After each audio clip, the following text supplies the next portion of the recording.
بڑے آدمیوں کے لیے ویسٹرن ٹوائلٹ ہے نہیں، اس میں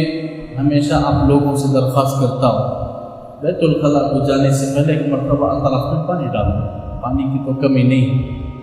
پانی ڈالو۔ بعض مرتبہ چھوٹے بچے پیشاب گئے ہوتے یا بغیر علم رکھنے والے پیشاب یوں ہی جا کر، یا کوئی کام کاج کرنے والے غیر مسلم بھی اس جگہ ضرورت پر پیشاب گئے تو بغیر پانی لیے کہ آ گئے، ایک مثال آ گئے ہوں اور وہاں پیشاب کے چھینٹے یا پیشاب پڑا ہو،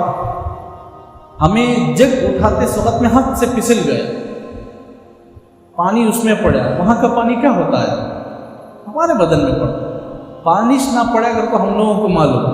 لیکن ہم نہ معلوم نہیں کہ پہلے سے اس میں کیا وہاں کیا ہوتا ہے، کیا ہوتا ہے وہاں پیشاب۔ اس لیے ہمیں جانے سے پہلے پانی، ویسٹرن ٹوائلٹ میں بھی اوپر پہلے پانی ڈالو ذرا، تاکہ ہمارا اطمینان قلب، ہم نہ تسلی ہو، جتنا ہو سکے ہمیں پاکی اختیار